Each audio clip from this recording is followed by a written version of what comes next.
Hey girl, welcome to the Get Your Guide Coaching podcast. My name is Anwar White, but you can just call me your own personal dating and relationship coach.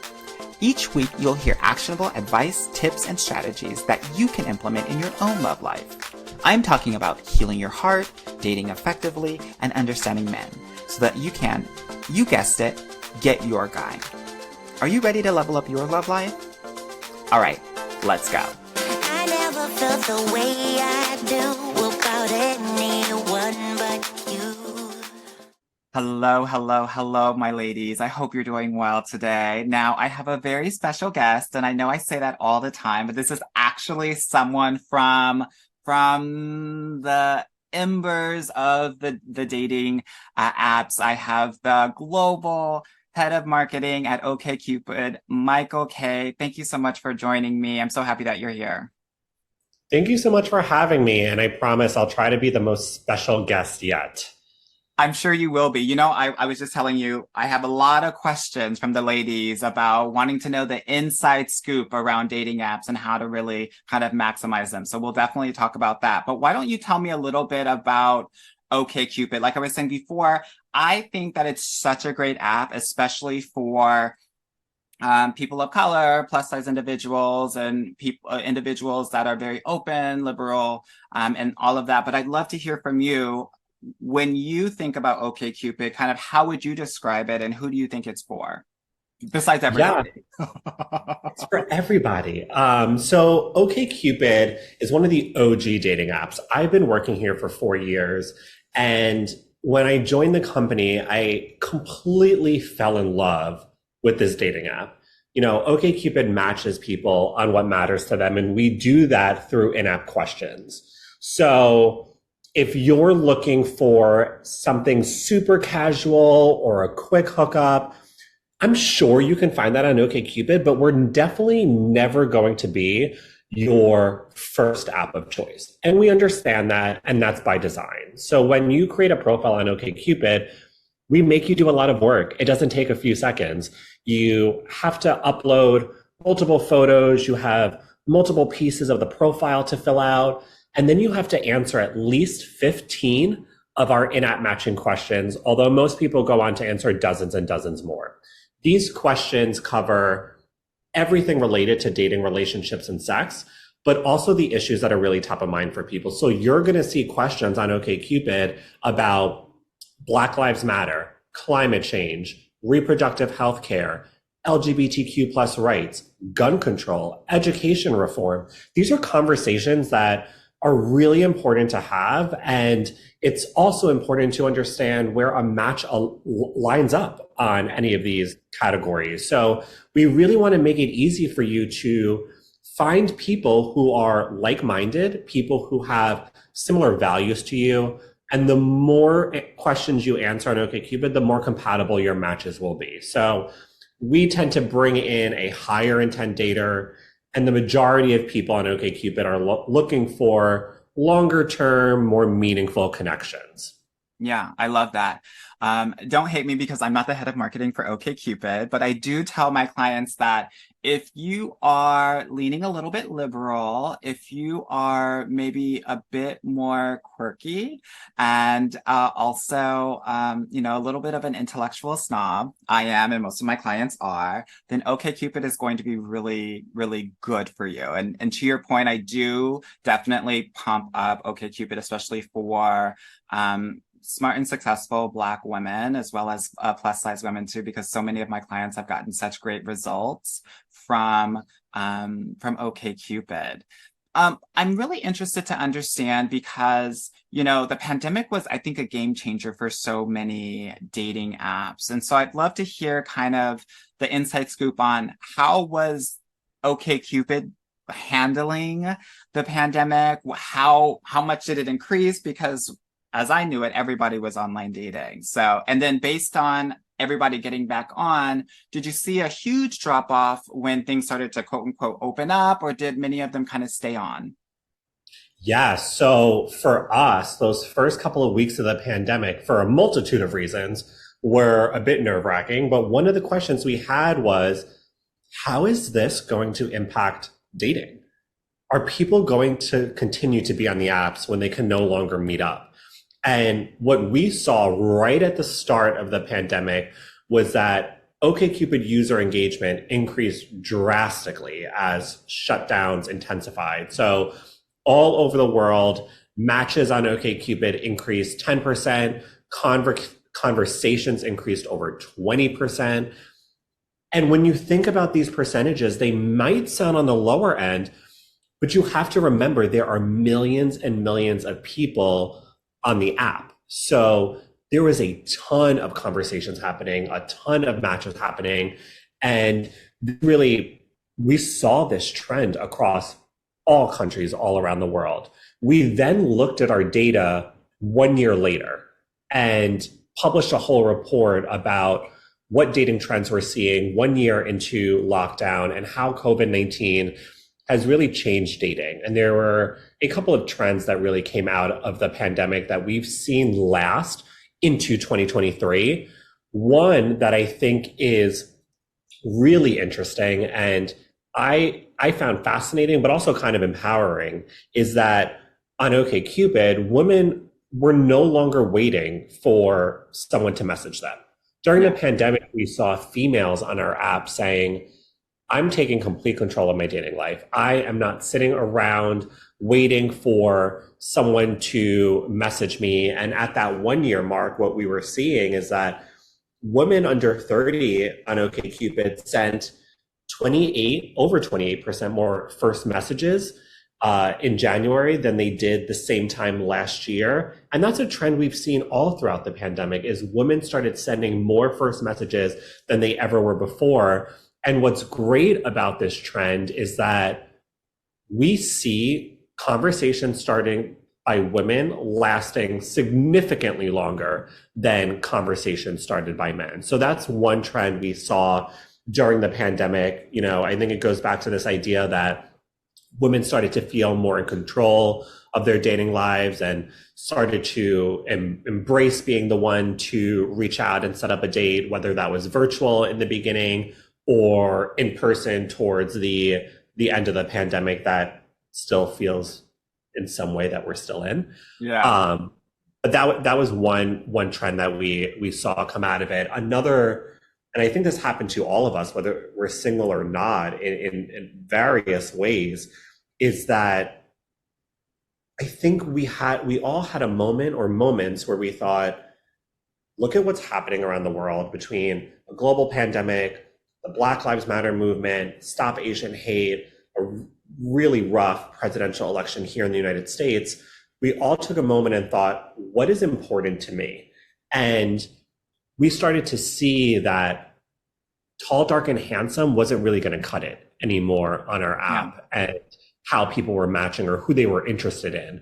We started to see a trend where people were matching over the values, over the issues that were really important to them. So they didn't really care about how much money you had in your bank account.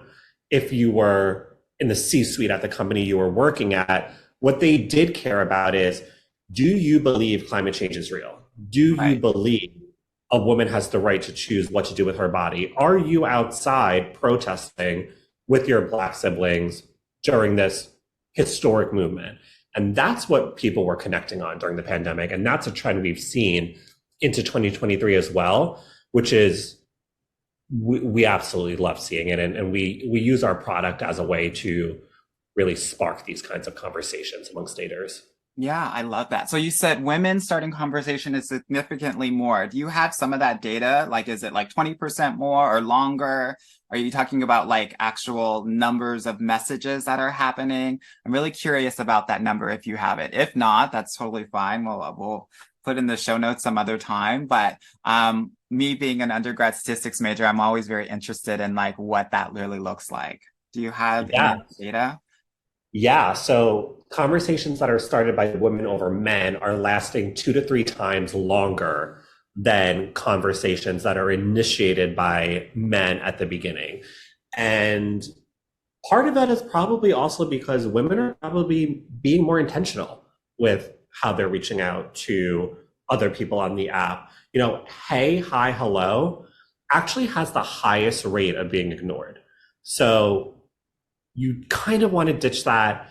And I know we'll talk about this at some point in this conversation, but you really want to use your profile on a dating app to make it really easy for someone to start that conversation in a meaningful way. Yeah, let's get into that because the girls want to know how can I make sure that I'm getting seen, that I'm standing out, that the people that I want are going to see my profile. So what tips do you have for profiles? And I'll also share some of mine that I've also experienced.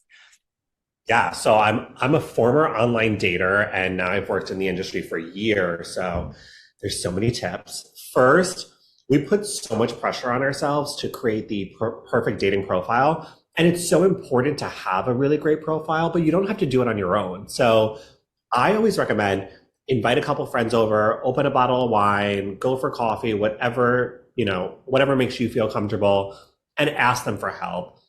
I don't know about you, but I'm always asking for advice from friends on an Instagram caption or what photo I should post or if this story looks good. And Yeah. you should do that with your dating app as well.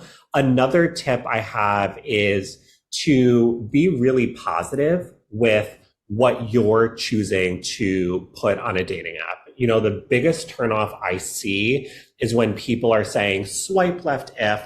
It's really starting the first impression on such a negative note. Yeah. And if you don't want to listen to me, that's totally fine because I'm going to have data to back up every single thing I say in this conversation. Love it. And when we looked at it, profiles with terms like pass on me if or don't like me if, they actually get fewer messages, they get fewer conversations, and have fewer contact exchanges than those who don't. So you really want to, it's all about reframing. So instead of saying what you're not interested in, flip it just to simply say what you are interested in. I also recommend people make lists with what they put on their Hinge profile or their Tinder profile or whatever your app of choice is. When you're filling out your profile, list things. So what I mean by that is list books that are on your to be read list or vacations that you still want to go on, or concerts that are on your radar that you recently been to. This gives something that people can respond to. And that goes back to your profile photos too. No one wants to see 5 of the same selfies. It doesn't show who you are. Use your photos to show your hobbies, your interests, your personality. I mentioned I'm a former online dater. So I'm not single, but if I were to create a dating profile on OKCupid today, I would upload, a photo of me at SoulCycle, a photo of me at the Eras Tour, because I love Taylor Swift, and a photo of me hanging out with my college friends. Those 3 photos alone allow someone to see my profile and say, what's your favorite Taylor Swift album? Or who is your go-to SoulCycle instructor, or what college did you go to?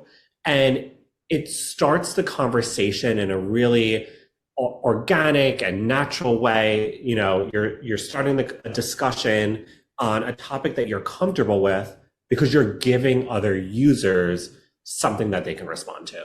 Yeah, definitely. It's one of the things that I say too, but it's interesting. So many people swipe based on marrying somebody versus actually just starting a conversation. One of the things that I always tell my clients is put questions in your profile, right? Because the objective of your profile is to start a conversation. So don't just tell me that you go to Taylor Swift, but also ask me, what's the last concert that you've been to, right? So you can get that conversation started. And the other thing that I share too is it's great to share information, but what really starts the conversation is not just the what, but the why. So why is Taylor Swift your favorite, artist or someone that you go to a concert with? Then you can start that conversation about, well, what's your favorite and so forth and so on. So I love this. The profile is really about starting the conversation. That's all. That's it. I'm going to respond to the first thing you said because I don't, if you get me started on Taylor Swift, we can be here for hours. But I love that you recommended someone ask a question.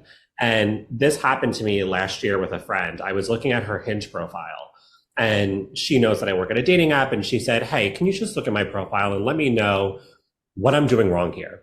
And I'm reading through her Hinge prompts and I forget the exact prompt, but it was something along the lines of like, what your favorite meal is. And she wrote in penne alla vodka, really simple. So I said to her, why don't we build off of this? And instead of saying penne alla vodka, we'll actually ask people who come across your profile what their favorite penne alla vodka dish is in New York City. And we made that such a minor change.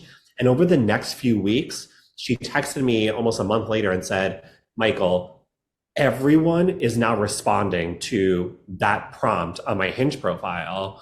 And it was such an easy thing to do. But it goes back to this, like, find a way to help people initiate a conversation and get that going. Because I think that's the hardest part is you see someone you like or that you're interested in, and it's like, shoot, what do I say right now? Yeah, exactly. Love that. Good. So we were talking a little bit about pandemic, post-pandemic. I think that, after the pandemic, because so many people were online dating, there were a lot of individuals that felt a bit more comfortable being online, but I still run across women that are still like, I don't know about that. And I think it has some concern culturally, but also, for women, sometimes it's a safety concern. So what do you have to say for those women that are worried about, different kinds of men, whether they be, have any records or things like that? And how does OKCupid or the Match group in general kind of compensate or protect their users on the apps? First, before we dive into any specifics, I will say, trust your gut. If something feels off, listen to yourself. You always know best. 100%. Beyond that, on OKCupid, we take safety and security extremely seriously. We want everyone to recognize that this is a safe space for you to connect. And we're always using our app to give people safety tips, which are also available on our blog, on our website. And we push that to users throughout the year as a reminder. We also make it really easy to report bad behavior on the app.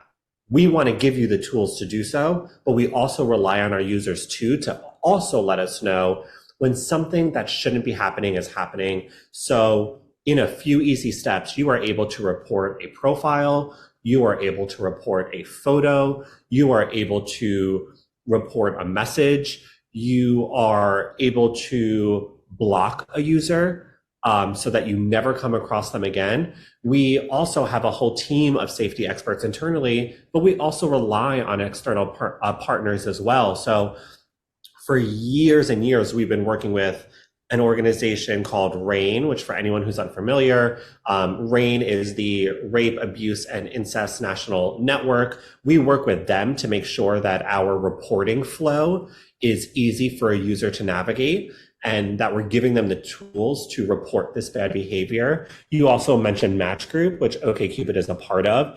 Match Group at the company level has an advisory council that helps advise all our apps.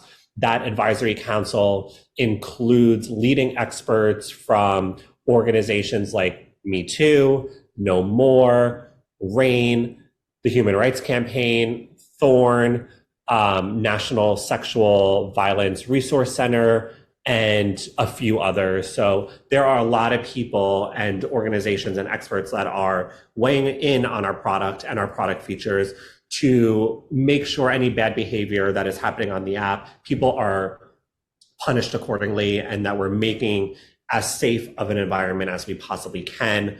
Off the app, we really encourage people to make really smart decisions. In the app, we can tell you things like, don't share personal information, definitely never share financial information. But when it comes to actually going on the date, we recommend, especially for the earlier dates, meet at a central location, a very public place, and meet separately, especially if this is someone you don't know yet. Do not have them come to your home and pick you Correct. up. Make these really smart decisions. Yeah, yeah, definitely. Thank you for sharing that. I think that it can be sometimes a little scary out there for women specifically, and it's really helpful and relieving to hear all of the steps that you all are doing. So when somebody does report, right, is there a certain formula in place, and would you consider your OkCupid pretty strict around that, or what does that look like, right? Because I think that I think part of the reason why a lot of women don't report, I'm working with clients every day and many of them aren't reporting, they're just kind of moving forward, is because they don't want to maybe get into that back and forth. But what I'm hearing from you is definitely report. And I guess the question is, like, how serious are the reports taken, right? Just as in any other reports. And what can you say to that? Our team really takes the approach that we are going to believe people when they report bad behavior. And almost always it ends in a permanent banning of that person, meaning they can no longer get on our app, no matter how ever they sign up. If they choose to sign up with another email, we find them, we ban them again. We never want to be a place where people don't feel comfortable. That is so incredibly important to us because dating is such an intimate thing. It's a space where you're allowing yourself to be vulnerable and open and honest. And you can't do that in a space or on a platform where you just don't feel safe. Yeah, yeah. Thank you for that. Yeah. So let's get into some questions, honey. Some of these ladies had some real good questions that they wanted to ask. And so one of the questions was around these paywalls, right? I think that there's this thought out there that, or at least what I'm hearing is, if I pay for something, these apps are going to show me a different kind of guy or a higher quality guy or any of that. What can you tell these ladies about that? That is not the case. What our subscriptions do, and first of all, for anyone who hasn't been on OkCupid, it's completely free to download and create a profile. So you don't ever have to spend a dime on our app.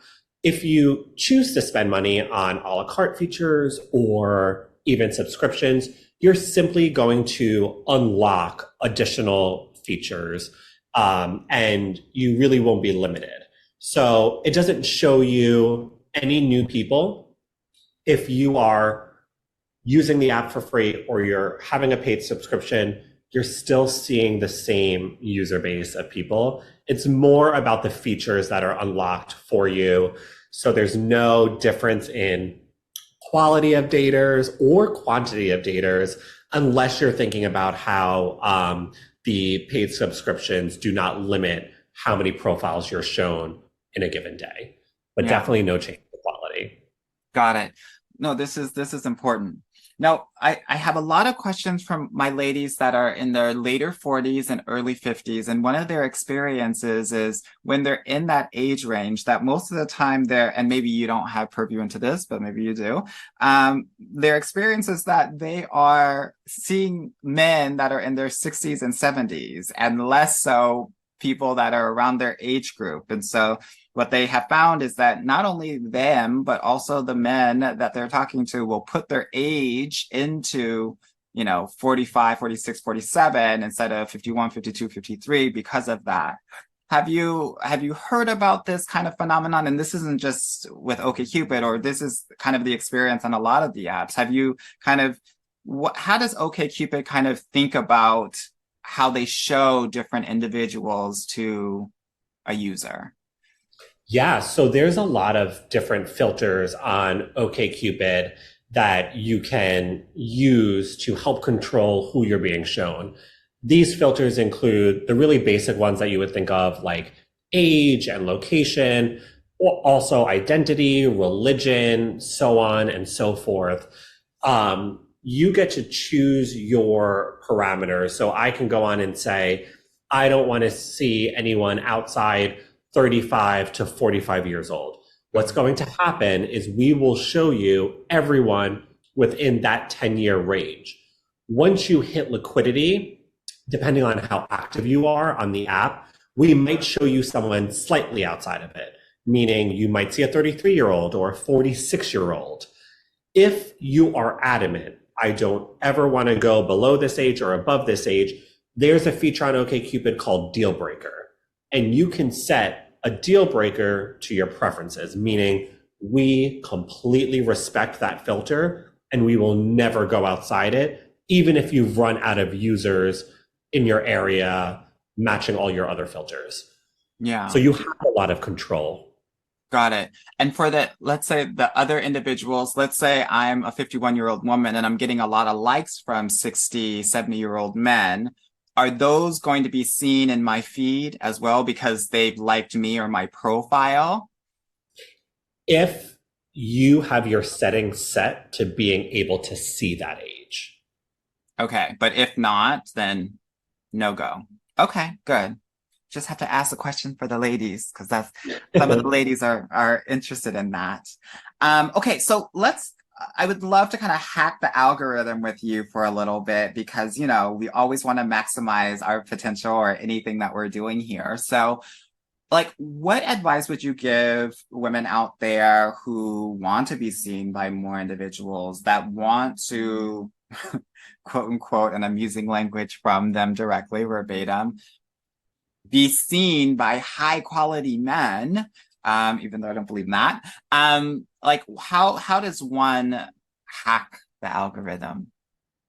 Yeah, so on OKCupid specifically, we actually have a dashboard that we call iCupid that provides our daters with insider tips to level up their dating profile. So it's actually a tool, a free tool in the app that's right on your profile, and it gives you tips based on your personal profile. So these tips could include things like we recommend finish filling out your profile details, adding more photos, expanding your About Me section to at least 50 words, answering more in-app of our matching questions, and following these tips really do help you get seen by more people and ultimately get more matches. One hack that I found out when I first started working at OKCupid years ago that I found so cool is that you should be updating your profile once a month. That does not mean you have to scrub your profile and completely start from scratch. Yeah. That simply means if you have 5 or 6 photos that are up there, delete 2, add 3. Change 1 or 2 of your prompts, maybe a couple of sentences in your About Me or summary section, whatever it's called on the app of your choosing. What's going to happen to the app then is it's going to see all this activity happening on your profile, and it's going to get confused, and it's going to say, oh, we have a new user here, and it's going to boost you out and show you more and more profiles. So that's just an insider tip that I find really interesting, and it's so easy to do. You just have to do it once a month. I bet you're on Instagram a lot more than that, or LinkedIn or email or texting. So dedicate some time to updating your profile once a month. I love that. That's one of the things I tell my clients. Every month we're going to change a picture, and then every other month we're going to change a picture, and then the month that we're not changing pictures, we're going to change a little bit of our location. We have to keep it fresh. We have to always be the new girl at school. Yeah, so I love that so much. Okay, so I would not be doing my job if I did not talk about that 2014 study, right? About kind of the least desirable on dating apps being Asian men and Black women. So I would love to hear your thoughts, your insights on kind of the aftermath of that study and what we've seen since then, because it's been almost a decade. And do you have any new data for me so I can tell all these ladies around what some of that looks like? Yes, that, when I first joined here and I came across that blog post, it was really disheartening. And then I took a step back and I thought, oh, okay, well, this data is from a decade ago. What was happening a decade ago?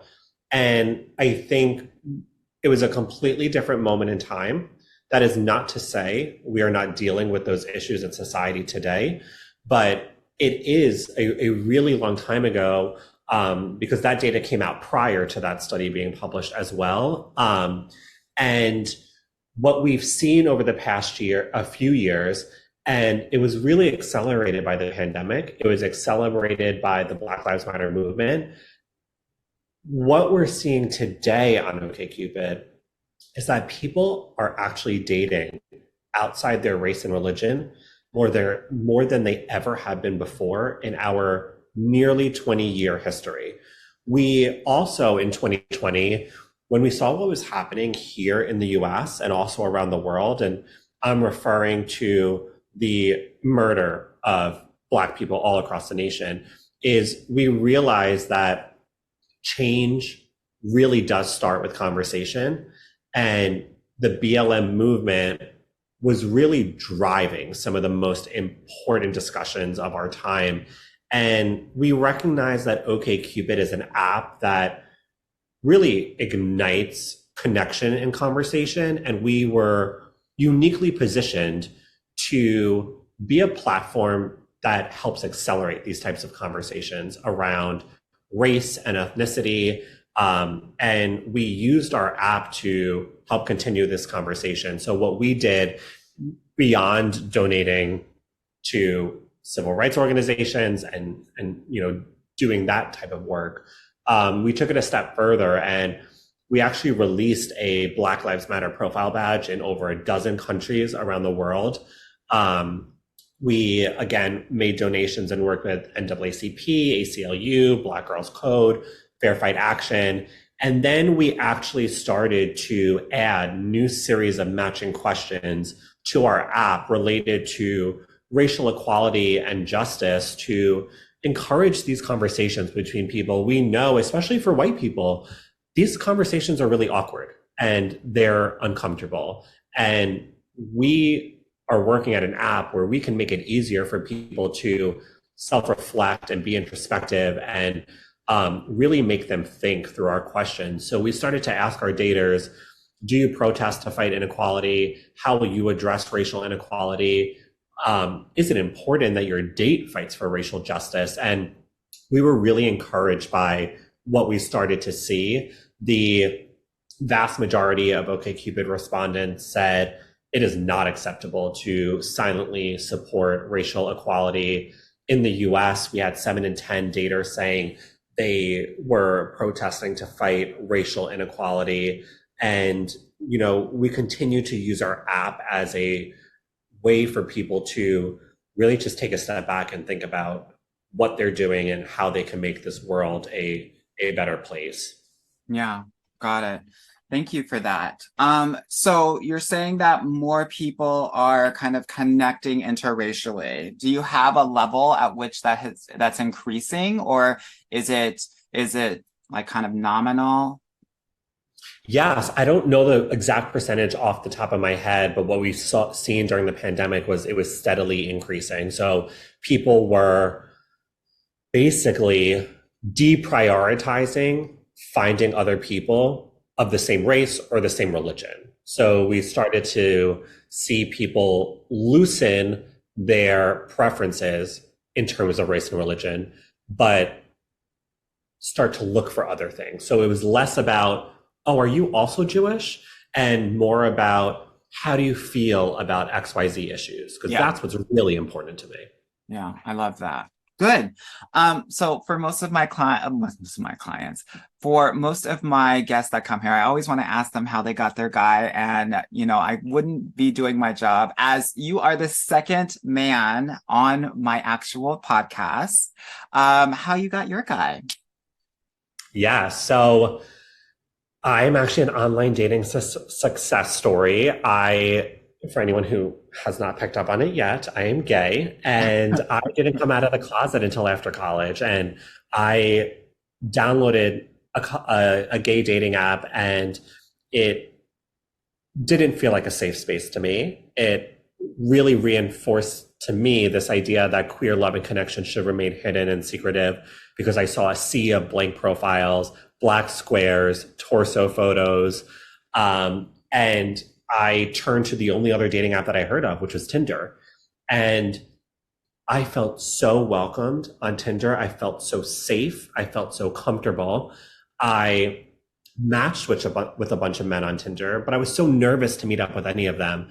And there happened to be one Friday night where I thought, oh, I'm going to delete Tinder. Well, maybe let me just scroll through it real quick before I It's really delete always when you're about to delete the app that something it. always kind of pops up. They know, the Tinder gods knew. And I matched with this guy on Tinder. We started talking that night. I actually bailed on our first date, which was a couple days later, because You were that guy? You were I was scared. so nervous, and I was still in the closet for anyone listening. Like, that's why. And he was so patient with me. He said, "Do this on your time." And we spoke for every day for a month while he was away. His work took him away that summer. He came back on a Sunday, or on a Friday. Our first date was on a Sunday. Our second date was on that Thursday. We made it official that Thursday, and this past July we celebrated 9 years together. Congratulations. I love So that so much. I love, love, love Tinder. I think it's a beautiful app, and there's a lot of meaningful connections to be found on Tinder and OkCupid. Of course, of course. Well, thank you so much for sharing that story. And thank you so much for coming on here and sharing your wisdom and a bit of tea for all of us to learn a little bit more and level up in the way that we interact with apps.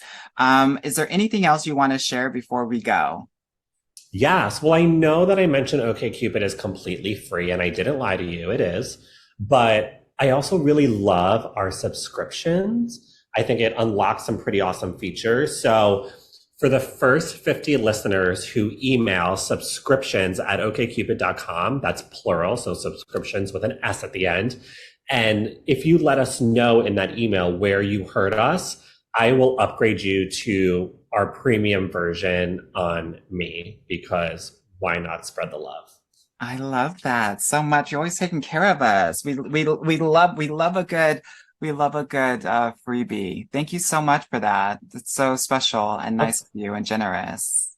Appreciate Of it. course, I love to play Cupid.